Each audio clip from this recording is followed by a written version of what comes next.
today's episode of our 07 STI 600 package build, we're going to be beefing up the drivetrain with some parts from Driveshaft Shop and from Comp One Clutch. Let's get into the install. One of the parts that everyone just seems to ignore on STIs is the drive shaft. The factory drive shaft is a big, heavy steel two-piece drive shaft, and it causes a lot of slop in the drivetrain. It's really heavy, so we're going to get rid of it and put on this DSS carbon fiber drive shaft. I don't have a scale in front of me, but it's pretty light. And then we also have some DSS 800 horsepower rear axles that are down on my feet and a new twin disc from Comp One Clutch. We're going to start off by putting the clutch on. As soon as that's on, we're going to put the motor in to progress the build, of course. And then we'll get to doing the drive shaft and the axles. So let's start off with the clutch. Okay, so if you haven't heard of Comp One Clutch, I think it was McLeod purchased Competition Clutch, and they actually turned into two separate companies. So all of the single discs are still going through Competition Clutch, but all of their twin discs are now a separate company.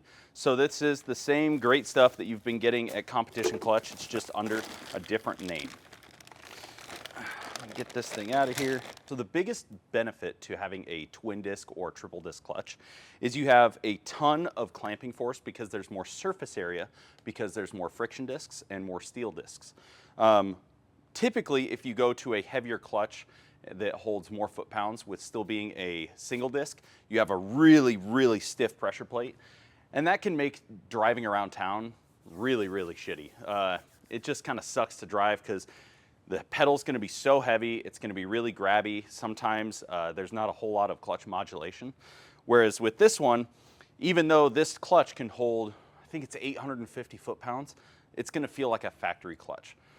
So first thing I'm going to do is I'm going to get all of these pressure plate bolts loose. So we're going to get all 9 of these pressure plate bolts loose. And Comp does a great job of painting the things you're not supposed to touch red. These are, don't mess with those. If you're doing an install on one of these, because they are available on our website, as well as the DSS stuff, offthelineperformance.com. If you are installing one of these pressure plates are built on a fixture so that they're perfectly centered and perfectly balanced. If you go messing with these, you can throw off that balance and that position, and then you'll essentially have to send the clutch back in to get realigned. So I'm just going to take this little pry bar here, just get this off of the dowels. Okay, so this is your first disc here. It remains captured in the actual clutch. And then you have your steel plate here on the outer part that's part of the pressure plate, and then you have the floater here. This is what makes it a twin disc. So you literally have 2 friction discs. One for, or what am I trying to say? You literally have 2 friction discs, so you're doubling your surface area. And like I said before, that's how you get that extra strength and holding more torque without having a super heavy pressure plate. All right, so it is absolutely imperative that you put red Loctite on your flywheel bolts. I've seen it happen multiple times where the flywheel bolts don't get Loctited and the flywheel will actually start to get loose. And what happens is the flywheel will chatter on the crankshaft, and it'll put a bunch of burrs and friction welds all over the back side of the crankshaft. And then you have to get the entire motor torn down, get the crankshaft machined or replaced. And so definitely want to make sure you have some red Loctite on hand when you go to do this install. First thing I'm going to do is I'm going to get just one bolt. And thanks to our Company 23 engine stand here, I can set this flywheel on the engine stand. It's a little bit of a tight fit with these bigger ones, but it does fit nonetheless. Okay, so we have that. Now I'm just going to start one bolt, just so that the thing doesn't come off. I'm going to leave that loose. Then we are going to grab a 14 millimeter because we are reusing the factory flywheel bolts. You can get upgraded ones if you'd like. But factory ones seem to do just fine. I'm going to get my red Loctite here, and I'm just going to put a good amount of Loctite onto each one of these fasteners. Now that I have one Loctited in and snug, I'm going to pull this first bolt back out, Loctite it, and then keep going. So we'll Loctite all 8 of these, and then we're going to torque all of them down to 55 foot-pounds. Company 23 actually has this really sick hold down tool for torquing the flywheel, but mine hasn't showed up in the mail yet. So I'm just going to use a pry bar, and we're going to torque all these down. We're going to go in a star pattern just like you would with a wheel.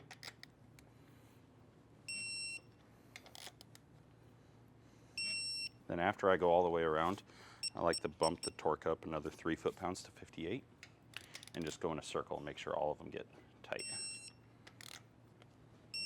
I'm going to grab my paint marker, and we're going to put a couple paint marks on those bolts so that if anyone in the future is doing a clutch inspection,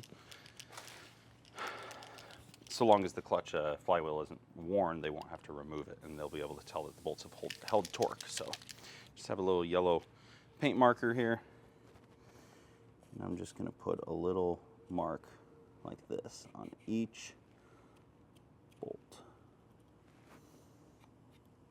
This isn't totally necessary. Again, this is just for the future of the car. So Richard behind the camera had a fantastic idea of talking about some different clutch options and what we use here at the shop. To start off, if you're using a factory style like single disc, say you have a couple bolt-ons, maybe a 20G on your STI, I really like the Comp Stage 2.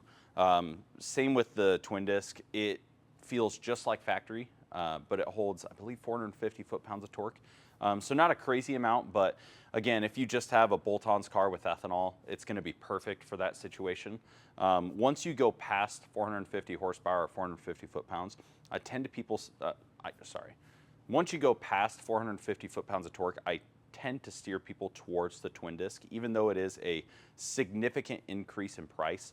The lifetime of the clutch and the experience that you have with a really good clutch is worth every penny to me.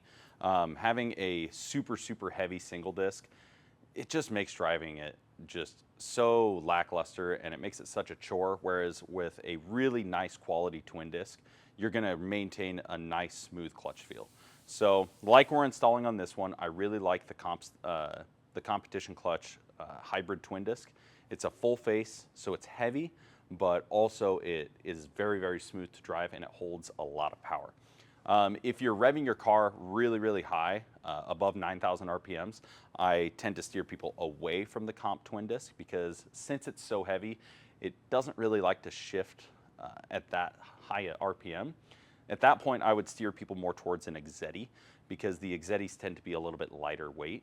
And then if you're drag racing your car or road racing it where drivability isn't that important, you can step up to a mini twin or a mini triple. The benefits of the mini twin and mini triple are they're extremely lightweight, so the car's going to rev really fast, and it's going to hold a lot of power. The only downside is you tend to wear through the friction discs street driving a lot.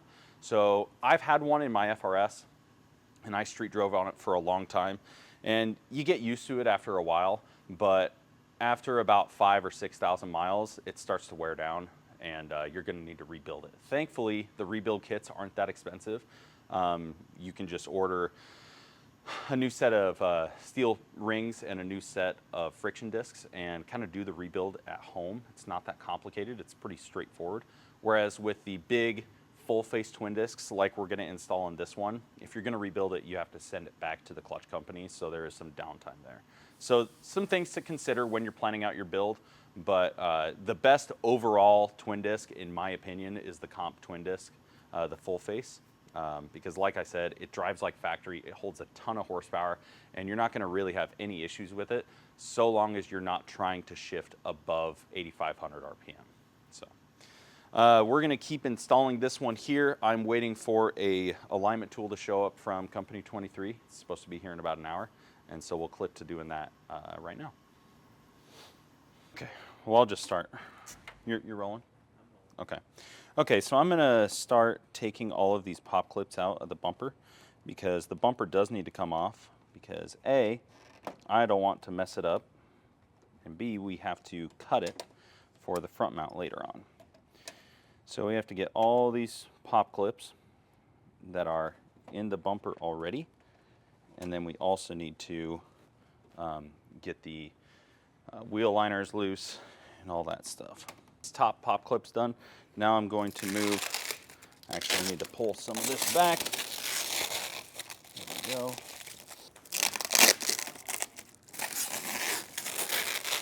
Get all of these underside ones taken out. Now, we finally got our shipment from Company 23. Thank you very much, Mark. I have a new tool from them. We actually have two things that we're going to install.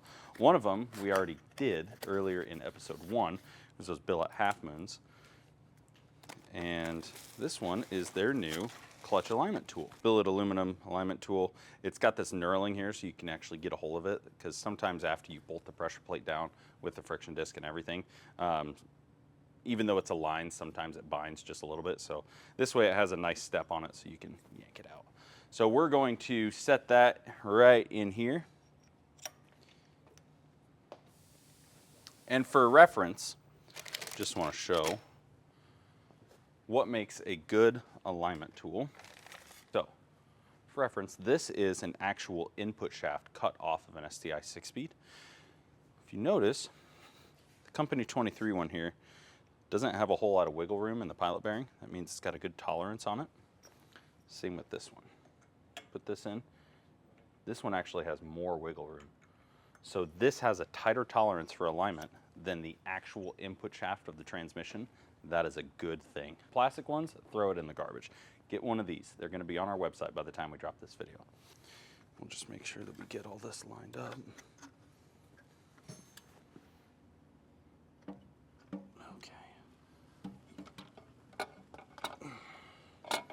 Like so. Get all that lined up. I'll take my one bolt that I had here. I'm just going to start it there. Okay, that's going to hold everything in place. Now we can grab the rest of our fasteners, start dabbing some Loctite on them, and start putting them in. Now before I keep putting bolts in, I'm going to give this thing just a little bit of a love tap just to get it on the dowels.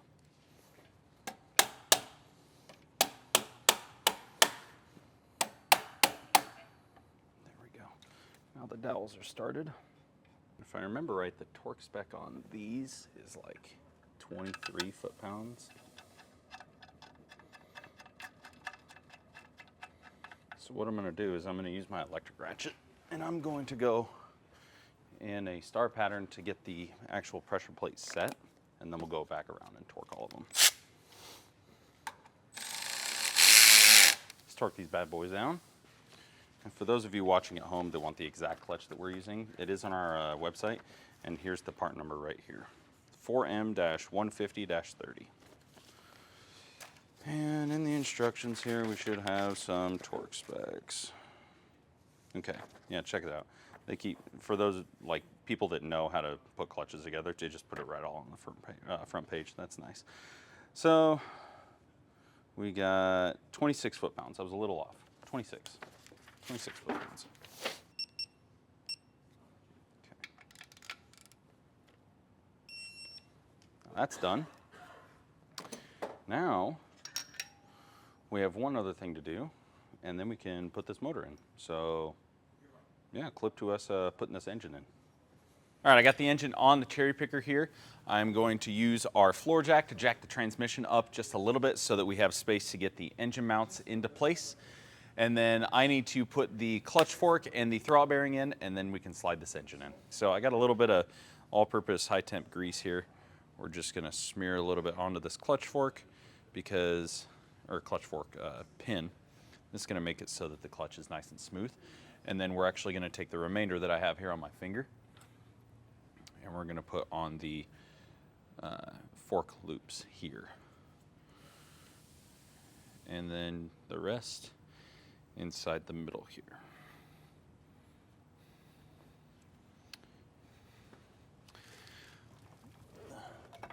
gonna go right here. Slide the clutch fork down on top. Finish applying this grease. Got that all done now. Now we need to put the plug into the transmission. This is absolutely imperative. It's very, very important that this gets put in and it gets tight. What will happen if you don't torque this down and don't get this put into the transmission, this clutch fork can actually back out, right? See, it just slides out there. What will happen is it'll back out slowly, and then you'll go to put pressure on the clutch, and the pin will pop out, and it'll crack this, and it'll crack this. And so your entire bell housing, which houses the front diff, will all have to get replaced. It's very expensive just because this didn't get put back in. So just be sure that you get this plug put back in, or else you're gonna have a really, really bad time. That being said, if you do have an STI that has a messed up transmission, I rebuild them. So email us, sales@offthelineperformance.com. We can fix basically whatever is wrong with an STI transmission. I've fixed some pretty messed up ones before. Now, our clutch fork moves back and forth nice and smooth. Let's slide this engine in, dude. All right, so I have my hardware here for the bell housing. I have the transmission jacked up with the floor jack. You need to do this so that when you're sliding the engine in, the engine mount studs aren't hitting the subframe here. Last thing to check before you go putting the engine in, there are 2 dowel pins on each side of the engine, right? Sometimes when you pull the old motor out and you get a new built motor, the built motor will almost always come with these, at least from out front they do. Always comes with new ones, but sometimes the dowel pins get stuck in the transmission. I already removed one of them because that one was stuck in. So just make sure that you only have 2 dowel pins, either 2 on the transmission or 2 on the engine, not 3 or 4, because you'll get all the way in, you'll be trying to bolt it up, and it's not gonna work. When you're dropping a motor in like this, it's very important just to be sure that you keep everything out of the way. Harnesses, connectors, stuff like that, hoses, and you just go real nice and slow. While that's starting to lower, I'm gonna grab my 14 millimeter and I need my electric ratchet. Okay. I'm gonna slow it down a little bit. So I have the 2 bottom studs started. Next thing I'm gonna do, so I'm gonna grab a 1/2-inch ratchet with a 22 millimeter, because when we get really close, we might need to turn the crankshaft a little bit manually just to get everything to spline in. But now that I have the studs started, I'm going to get this slid in. So if you can with one hand, just turn this ratchet and just rotate the motor. You can go as much as you want. There it goes. Do you feel it kind of sink in there? Yeah. It's on now. So once you have the engine this far in, you can just let, yeah. Once you have the engine this far in, you can start putting some bell housing bolts in. And if you're worried that you're binding up, as you tighten the bell housing bolts and suck the engine in, just keep turning the crankshaft. That way you can be sure that nothing's getting bound up. If at any point you're tightening things and the crankshaft stops moving, stop where you're at, loosen everything, and start over. And it might be worth checking your clutch alignment at that point as well. Engine turns. All right, now at this point, we only have 2 bolts holding the engine to the transmission. Before you do anything else, before you progress in any way, there's a very important thing for you to do. I'm gonna undo my mic here. Actually, I'll leave this where it was at so I know where. Okay, can you hear me? Can you hear me good? Okay, check this out. Okay, so Subarus use a pull style clutch. It's really important that you make sure that the clutch engages correctly before you continue on and assemble everything, because if the clutch isn't engaged properly, you're going to do all this assembly for no reason. You're going to have to undo all of it. So I'm going going to show you the secret sound right now. All you're going to do is take your clutch fork right here. And you're just going to push it down away from you, and you'll hear this click. All right, you ready?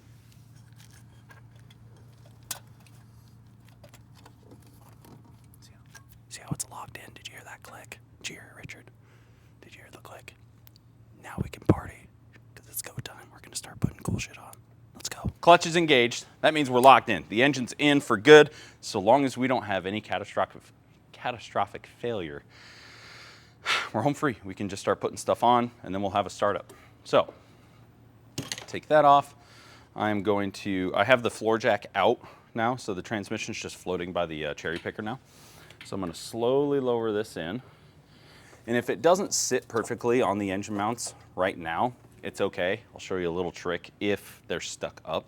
But it seems like these ones kind of went down into their place. Yeah, so we're good there. Okay, first things first, let's get this cherry picker out of it. It's simple right now. I'm going to get this harness set where I want it, which is going to be somewhere like down here. Engine harness is in. Then I have my O2 and this brown plug here. I also have my boost controller harness. What I'm going to end up doing is getting all this stuff pushed over to the side. I'm not going to reuse this factory tab here. I'll figure something else out, but we're going to get all this stuff kind of shoved out of the way, because obviously our turbo is going to be right here and our wastegate's going to be right here, so you don't want all this electronics getting hot. And actually what I'm noticing here, what might work, is if I take this and get it behind here. Yeah, there we go. Okay. Then we'll just kind of, we'll mess around with that as we go. But just going to try to keep these harnesses tucked away while not being too close to the up pipe. So, all right, we'll get the rest of our bell housing bolts in and our starter.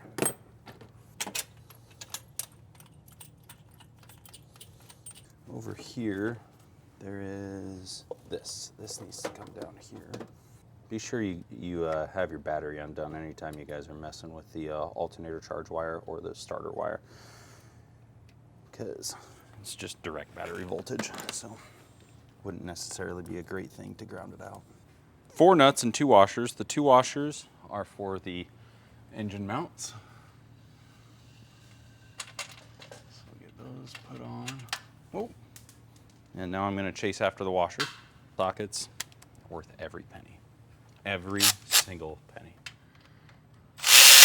Oh. See how easy that was? The wobble socket. Okay. And the other side. Okay. Okay, now, while the car's up, we're going to drain the transmission fluid and the rear differential fluid, because we're actually going to be putting the drive shafts and axles in right now. Okay, so some questions as to why you would want to upgrade your drive shaft and axles in your STI. If you're going to be launching the car a lot from a dig, you're going to want those. And if you're making a lot of horsepower, and by a lot, I mean like more than 500, you're going to want upgraded axles. Me personally, I've replaced a lot of broken axles on high horsepower Subarus. I've seen them fail. Most of the time, they don't fail catastrophically. You just hear this clicking, and the car will be driving weird, so you'll know that you need a new axle. But the drive shaft, that is a huge weight savings and just rotational mass savings, like I mentioned before.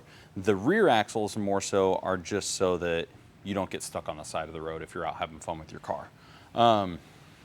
Drive Shaft Shop is basically the only company that we use for upgraded drivetrain. I think there is a couple other companies. I have zero experience with anyone else. We have only done Drive Shaft Shop since I started here 5 years ago. What other questions? Do I need to build my transmission? As far as building the transmission, you really don't need to. The STI transmission has a very strong legacy of holding a lot of power. I think the factory transmission record in the quarter mile is 8.6 at 160 something miles an hour, set by a car down in Florida a long time ago. But you can build them. They do make dog boxes for them, but I would not suggest doing that for anyone unless you're making 11 to 1300 horsepower. The factory gear stack is incredibly strong, and really the only time you'll have a failure there is if you are flat foot shifting and you miss a gear, or if you mess up on a shift or something like that. That can cause damage and that can explode gears and whatnot. But if you're cruising, doing highway pulls, and not flat foot shifting, it's going to hold every bit of power you'll ever throw at this transmission. They're incredibly strong. Talk about the transmission types, because I know this one's like long ratio, right? So, yep, so the 07 STI has the longer gear ratio version. From 2007 to 21, when they stopped making the STI, those all had the same gear ratios. The 07 transmission is year specific, however, though. It is model specific to the 07 because it has the longer gear ratios of the later trans, but it has the early transmission oil pump, and it has a gear-driven speedometer off of the front differential. The 08 cars and up all use the ABS sensors for their speedometer. But the 04 to 06 STI has the closer ratio transmission, and the 04s actually only have the sure track differentials. So if you're road racing your car, the 04 transmission is actually a really, really good option. But if you have an 04 to 06 and you want the longer gear ratios here, we can actually build your transmission with these gears. We use a rally spec long ratio gear stack, and with that you get shot peen polished and heat treated gears, so they're going to be a little bit stronger than factory also. And you can also spec carbon synchros, billet forks. You can go crazy with it and still retain a strong synchronized transmission, so that you're not having gear failure and dog teeth engagement if you're street driving a dog box. So, what years of Subarus would you recommend the drivetrain stuff? So obviously all of them, right? Yeah. Basically every STI, the transmissions are all just about the same as far as strength. The axles are about the same as far as strength. So it kind of applies to all of them. Subaru did a really good job of taking a really solid platform, developing it in 2002, and then using it all the way until 2021. So.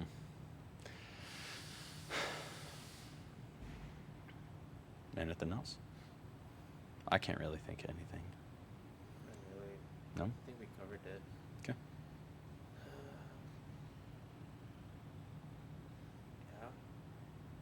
Yeah, because we talked about clutch, drive shaft, axles. Front axles are fine, right? Front axles, you don't really need to replace them. If you're breaking front axles, then you are launching your car way too aggressively, because your front axles should not break. The rear axles should be taking the brunt of the load when you're launching your car. So if you're dumping the clutch on the launch control and you're breaking front drivetrain components, you're messing up.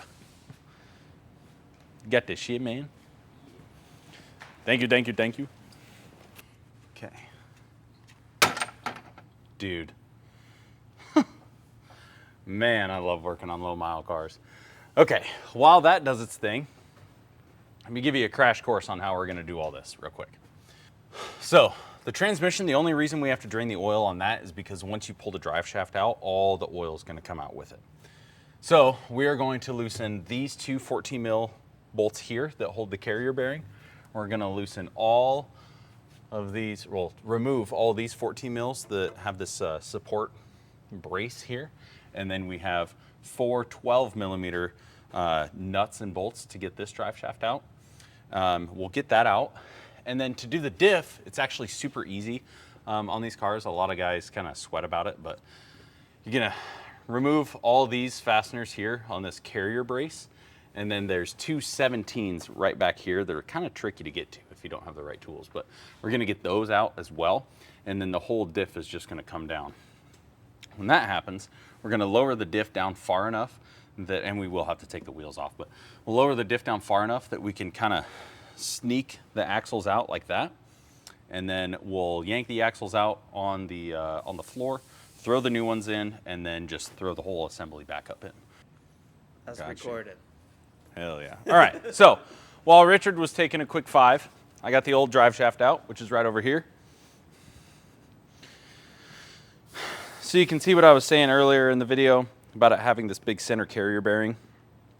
It's just a lot of mass with that drive shaft, and honestly, it's robbing horsepower. The more rotational mass you have in your drivetrain, the less horsepower you're actually going to be putting down to the wheels, because the engine is going to be working harder to turn your components.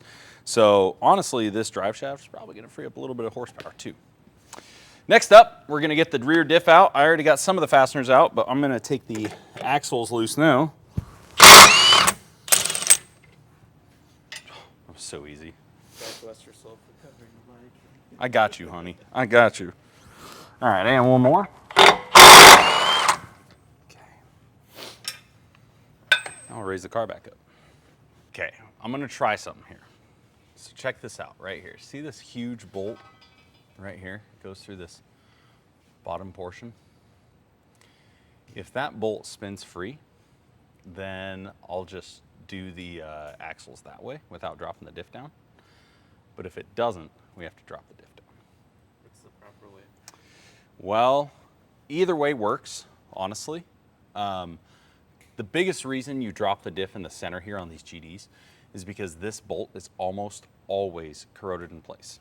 And if it's corroded in place, you're going to need to cut the bolt off, and then you have to replace both of your lower control arms as well. Because the bushings inside, the bolt actually seizes to the bushing and not the hub. So like I said, I'm going to break it loose, and I'm going to turn it a little bit by hand. If it moves, we'll do it that way. If it doesn't, we're going to drop the diff out of the subframe.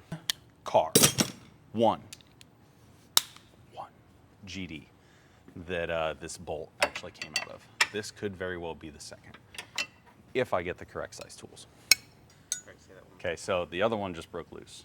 So as long as this one does, we're in good shape. Do they both have to break loose? Yeah, because you have to get both axles out. All right, so, all right. Gonna break the nut loose. All right.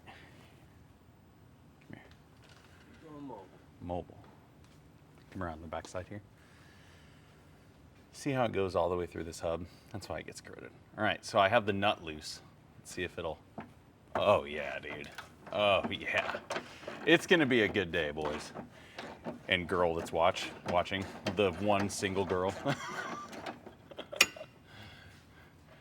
Didn't Jay do the analytics on our profile? Isn't it like 99% men? That's a lot.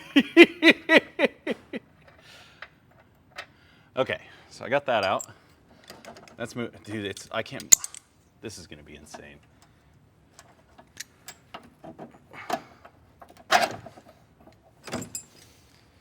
What you just witnessed is not going to happen to your car. Just telling you that right now. If you're following along and you have a GD STI and you're gonna do a build like this will not happen. I promise you. Hey, Bob. Bob, let's talk to Bob for a second. Bob's having a great day.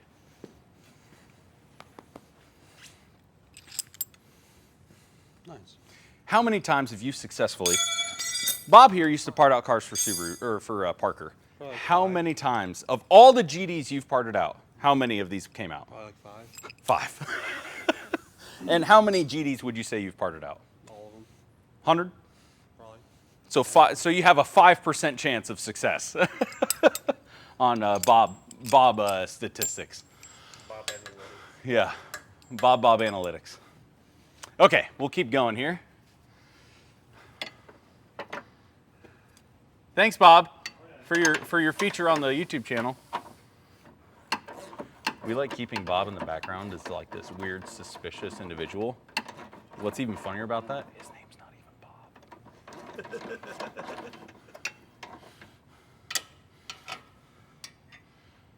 The feds are like, "That's our guy. That's our guy." Shit! They didn't say his name. That's secret. That's Secret Agent Bob, dude. So now that we have these, what would be impossible to remove bolts out, again, if you're following along at home or you're building one of these yourselves and you're watching us for instructions, If yours is rusty, don't even chance it. Don't even try.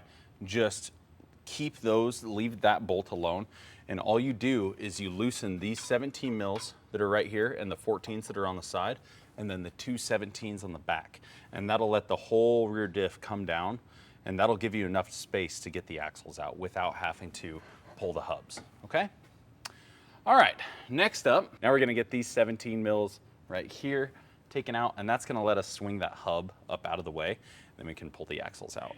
While we get those 17s loose, I'm gonna pull the drain plug here on the diff. You can let the diff fluid drain out. When you pull your drain plug, it is magnetized. If there's a bit of material on here, it's totally normal. This car has 20,000 miles and it has material on it, so don't worry about it. It's totally normal.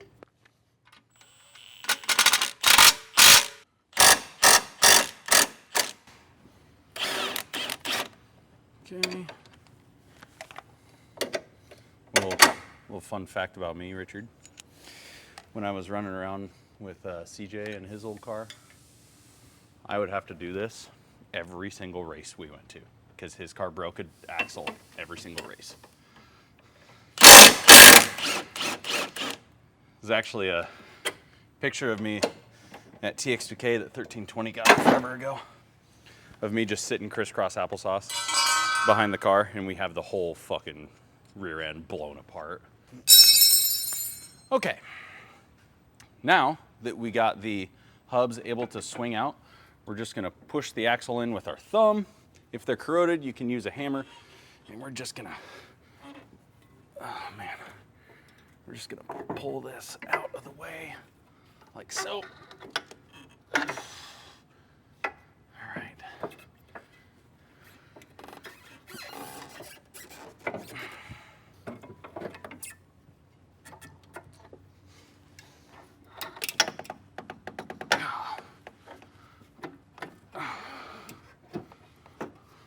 Okay.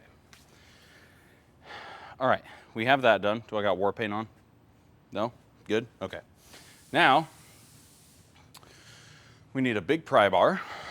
Our diff fluid's all the way drained out. So I'm gonna throw our plug back in. To get the axles out, just stick your pry bar up in here, and you can try to just put even pressure if you want. I tend to try to pop them out, so I just like that. It's gonna slide right out, just like so. So this is our factory axle. We're gonna replace it with that DSS 800 horsepower one.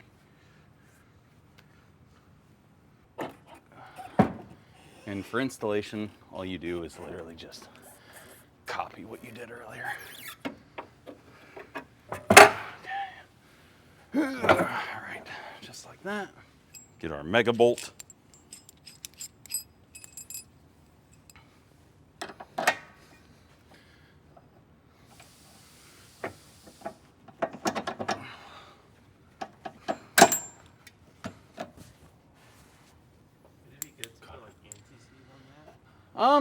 You can, but honestly, it's like I said before, it's not the,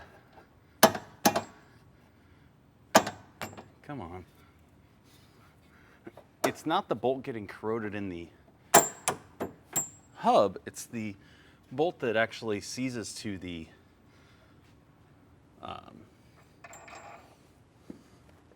bushings, So.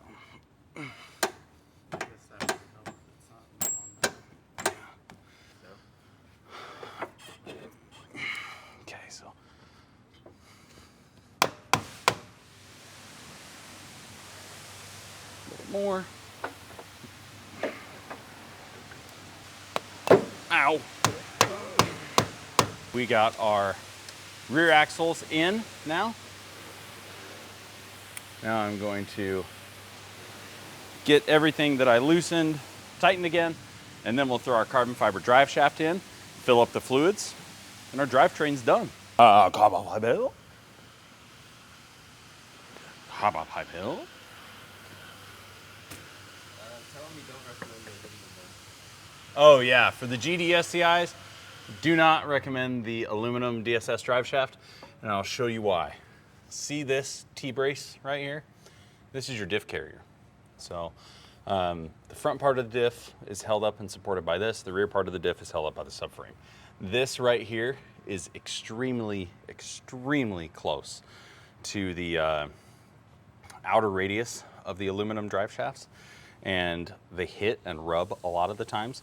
I think DSS tells you to kind of hammer or like cut this out. I don't like doing that. Just get the carbon fiber one. I know it's more expensive, but you're gonna have a better experience.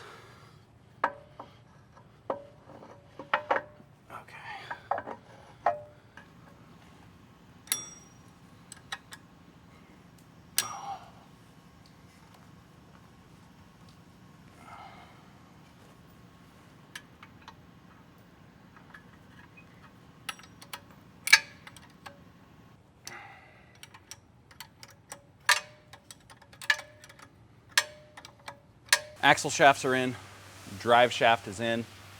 Let's throw some fluid in it and then we'll wrap up this video.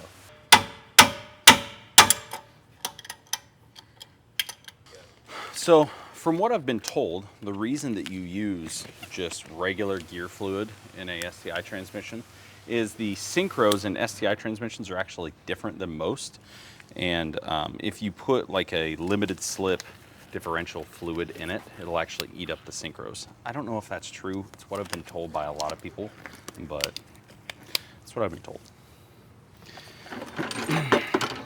Gonna get our transfer pump here set up. I don't remember which way is which. Okay,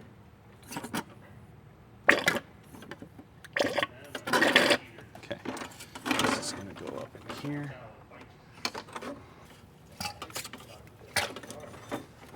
No! So those are referred to as a fill to spill. So all you do is just fill the fluid up to the fill hole until it comes out, and then it's full. It's up to its proper capacity. I'm waiting on some gear fluid from the parts store, so we're just gonna end the video so that we can keep progressing. But you're just gonna take, I think it works out being like 4 to 4.5 quarts of a 7590. You're just gonna fill it up through here. Thankfully, on the early models, they do have a dipstick. On the newer cars, they don't. So, kind of SL on that one, but. All right, hope you guys enjoyed this video. We got a ton of progress done on the car today. The motor's done, it's in the car. And on the next episode that you'll see, we're gonna be putting the intake manifold back on. We're going to be putting on the turbo kit, the exhaust. We have a really sweet Cobb titanium exhaust that we're gonna be putting on this car. We have a new power steering line kit from Chase Base. We have a new radiator, bunch of other really, really cool parts that we're gonna be putting on. Be sure to have the notification bell on and that you're subscribed. Give us a like and a comment, and we'll see you in the next one.